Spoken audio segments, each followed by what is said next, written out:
Knowing the carnage of the First War, what were you expecting to go into? Well, I'd seen movies of the first, make-up movies of the First World War, but I'd seen what purported to be shell fire, and so I was more or less expecting when I got into Tobruk that there would be shell fire. There certainly was.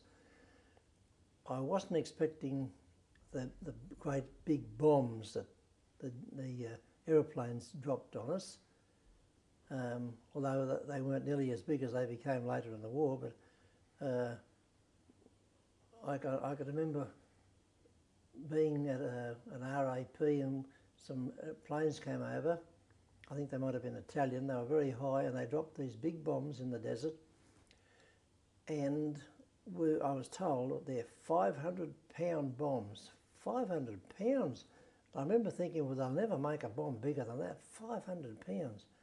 Well, of course, it was only a few months later they had 1,000-pounders. And then towards the end of the war, they had bombs that were 22,000-pounders. So there were some big ones.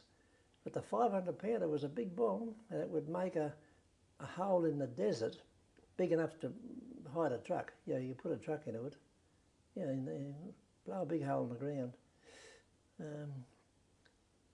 But I was expecting all that,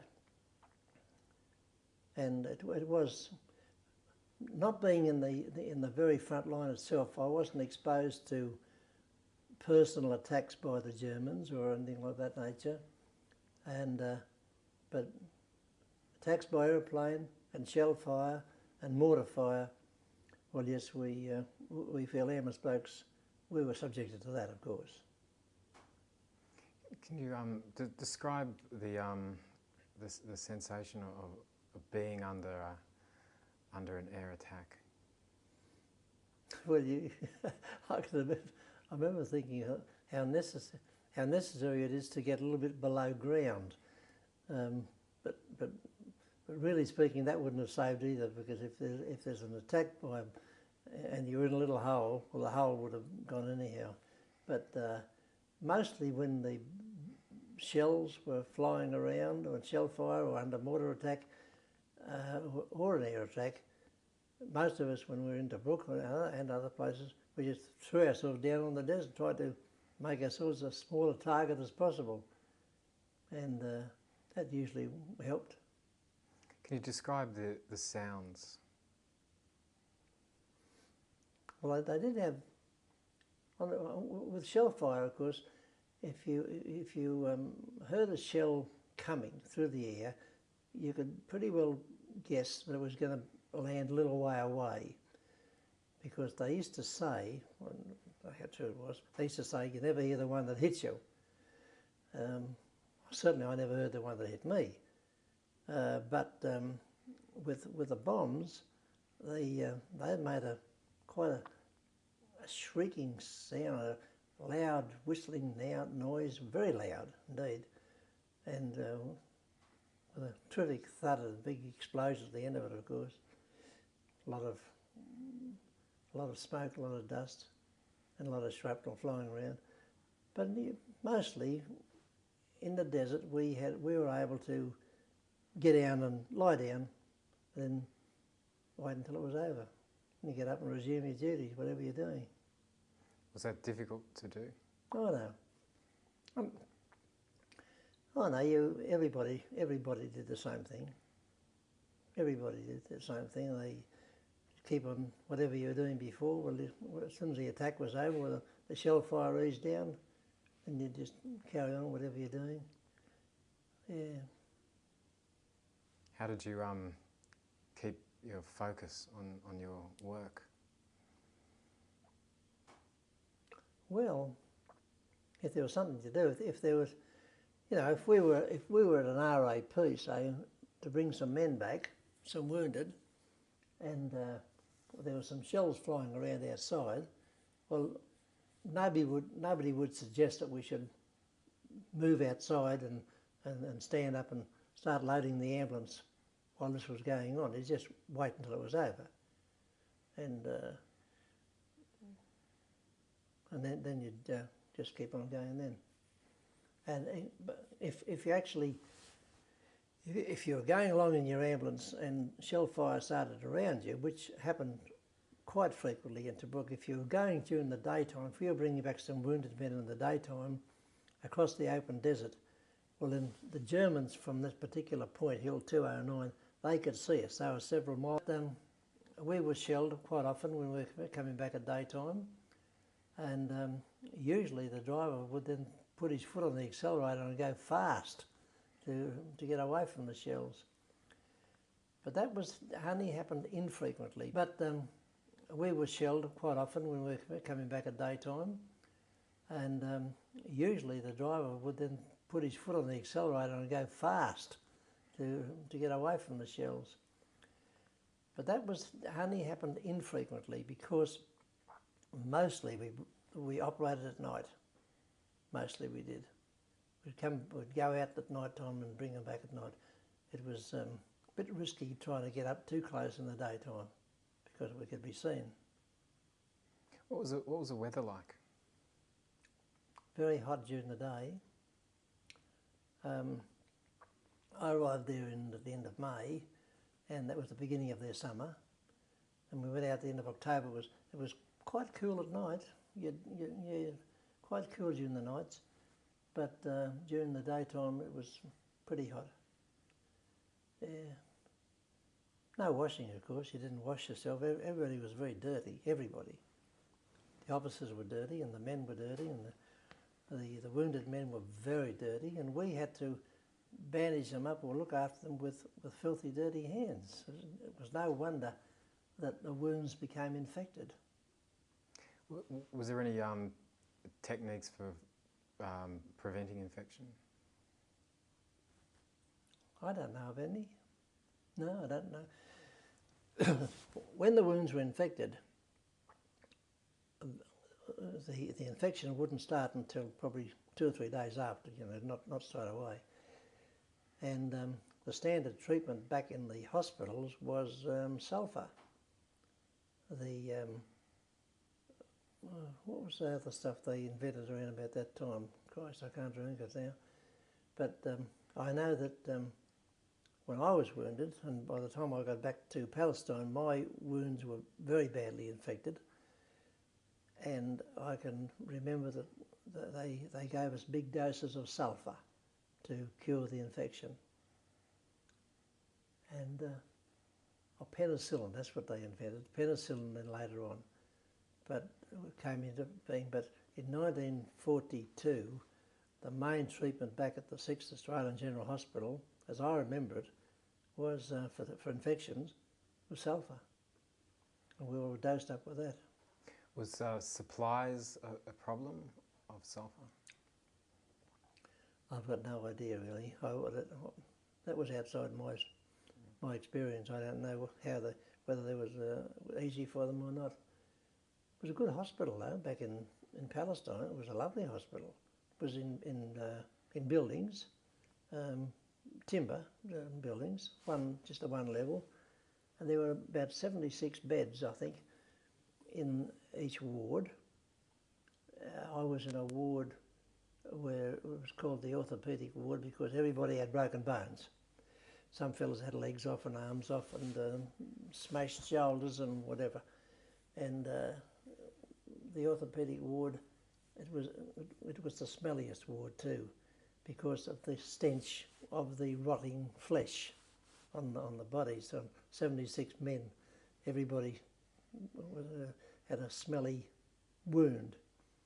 So much so that visitors would come into the ward and you'd see them recoil. We got used to the smell, being the patient, but living with it.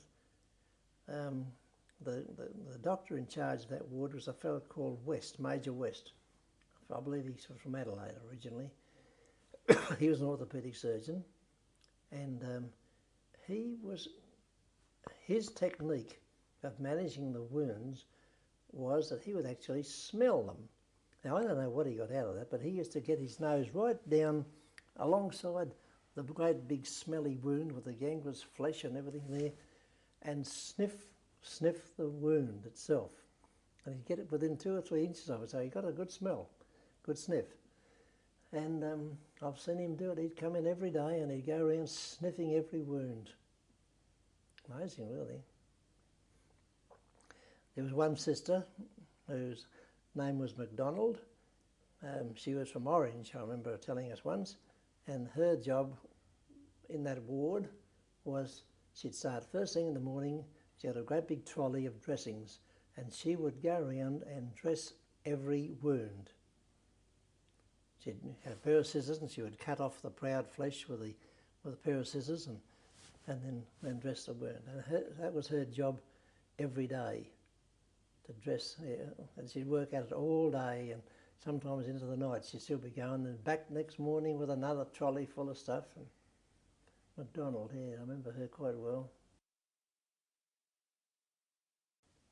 What were the most common type of injuries? I'm not really sure about this. I've never studied the written record from the doctors as to what was the most common, but I would think that the most common injury in Tobruk was caused by mines. The number of fellas that we brought back with leg wounds and wounds up into the lower stomach area. To propel the mine up into the air to about 3 feet high, there it would explode straight into your stomach. So there were a lot of wounds like that, a lot of wounds in the lower part of the body here. Were some wounds feared more than others? To propel the mine up into the air to about 3 feet high, there it would explode straight into your stomach. So there were a lot of wounds like that, a lot of wounds in the lower part of the body here. Were some wounds feared more than others? Yeah, I think so. The mines were the worst. Nobody liked the idea of the landmines because of the terrible wounds that you would get to the lower part of your body. Very few fellows survive those. You see, once the lower part of your body is torn away or filled with shrapnel, they wouldn't last long. A few hours, possibly, and fellows would die. Sometimes they'd die on the spot, I suppose. They would. Oh yeah, you'd see they brought the bodies back. As far as the RAP, we wouldn't have those. They would arrange their burial themselves from the unit. We only took back the fellows who were still alive, although quite a few of those would die, of course, later on. And what was the procedure that you followed for administering first aid when you picked them up?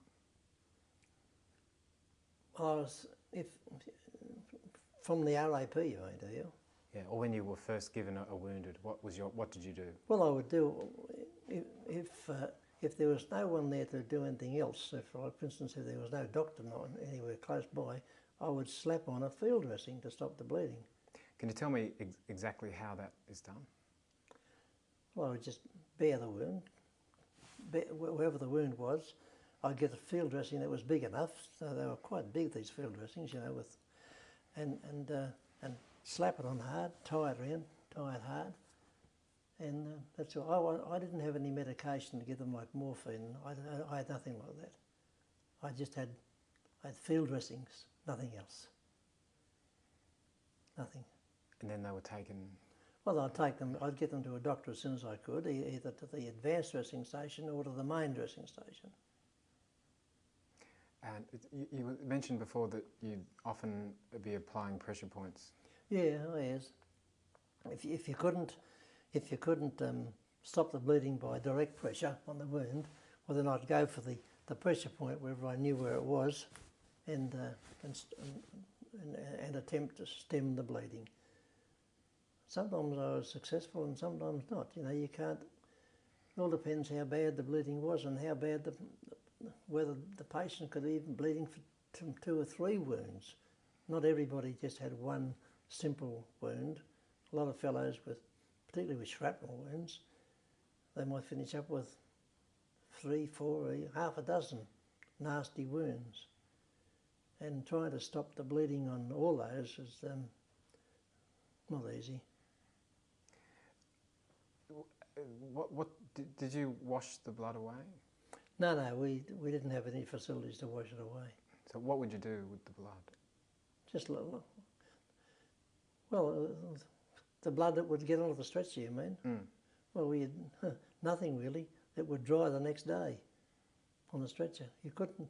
Water was a problem in Tobruk. Water was a big problem, and we weren't able to clean our stretchers.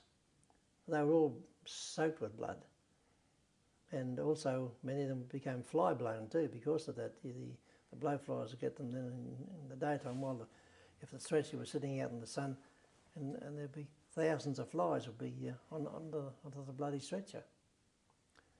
And you know, you'd be shaking the maggots off then. But we couldn't do anything about that. There was no water to clean the stretchers. So all the stretchers became soaked with blood, all of them.